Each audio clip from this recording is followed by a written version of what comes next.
अभी हम लोग क्या समझते हैं, DRS ABC। CPR देने के लिए DRS ABC का पालन करते हैं। DRS मतलब होता है डेंजर फॉर सेल्फ, R मतलब रिस्पॉन्स और S मतलब सेंस। किसका?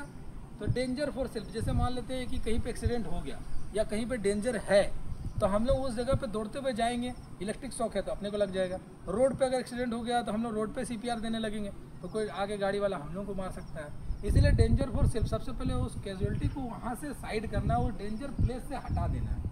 माइंस का बात करें तो माइंस में जैसे बेंच से गिर गया तो बेंच के बगल में करेंगे, कोई पत्थर गिर सकता है, इसलिए उसको पहले साइड करेंगे। पर डेंजर फॉर सेल्फ ये बहुत क्विक करेंगे, तुरंत ऑब्जर्व किए, तुरंत हटाए उस जगह से।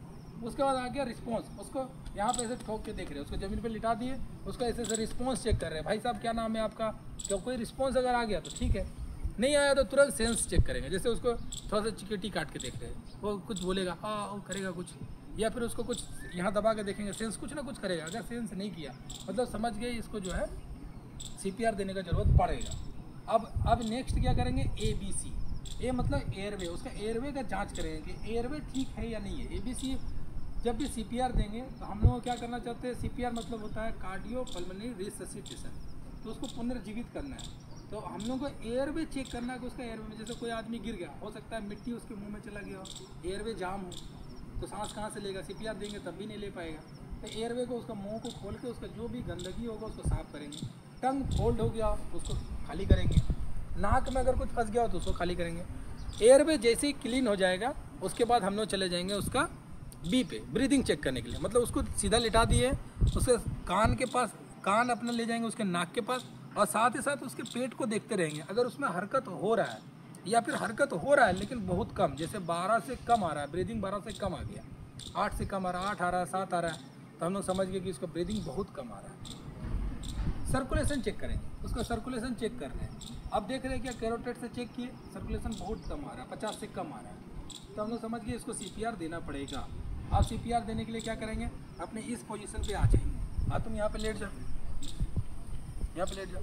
जैसे ये लेटा हुआ, हम लोग आए, इसका सर्कुलेशन चेक किए, ब्रीदिंग चेक किए। अगर ब्रीदिंग भी इसका नहीं आ रहा, यहाँ से नाक से ब्रीदिंग नहीं है, पेट पे देखे नहीं आ रहा, कम आ रहा, सर्कुलेशन चेक किए, सर्कुलेशन भी नहीं आ रहा, तुरंत पोजीशन पे आएंगे, बैठेंगे और अपने ये हाथ मेरा चलता है तो ये हाथ को नीचे रखेंगे, इसके ऊपर में ये सपोर्टिव हाथ रखेंगे। उसके बाद इसके दोनों चेस्ट के बीच में लेफ्ट साइड में, इधर राइट हो गया, लेफ्ट हो गया, लेफ्ट साइड में इधर राइट हो गया, इधर लेफ्ट हो गया, लेफ्ट साइड में हम लोग को प्रेशर डालना है। तो कोशिश करेंगे कि इस साइड में ऐसे बैठेंगे, दोनों पेट ये अपने चेस्ट के बीच का सेंटर नापे, इस तरफ थोड़ा सा आए, यहाँ पे हाथ रखे, दूसरे हाथ से इसमें प्रेशर लगाए, पूरा सीधा बैठ गए। तो बैठने से क्या हुआ, ये हाथ से पूरा बाजू से पूरा प्रेशर आएगा शोल्डर से। अब इसको जोर से दबाने का कोशिश करेंगे। कितना? 100 पर मिनट का स्पीड होना चाहिए मेरा, लेकिन 30 कंप्रेशन जैसे ही होगा, जैसे 1 2 3 4 5 6 7 8 9 10 11 12 13 14 15 16 17 18 19 20 21 22 23 24 25 26 27 28 29 30, जैसे ही 30 होगा हेड को टिल्ट किए, हेड टिल्ट, चिन अप किए, उसके बाद इसके नाक को दबा देंगे। अब इसको मुंह को खोले हुए, एयरवे क्लीन, यहाँ पे पूरे अपने लंग्स में हवा भरे और प्रेशर से इसके मुंह पे डाल दिए ताकि ये लंग्स ऊपर उठ जाए। फिर ये 2 बार ये प्रोसेस करेंगे। एक बार ये डाल दिए, यहाँ पे जैसे डालेंगे लंग्स ऊपर आएगा, फिर यही सिचुएशन फिर कंटिन्यू चालू कर देंगे। ये प्रोसेस 30 कंप्रेशन 2 बार हवा, 30 कंप्रेशन 2 बार हवा कंटिन्यू चलेगा। ये तब तक चलेगा जब तक ये जीवित ना हो जाए। अगर ये जीवित हो जाता है, ठीक हो जाता है तो बहुत बढ़िया, नहीं होता है तो कंटिन्यू करते रहेंगे। ओके।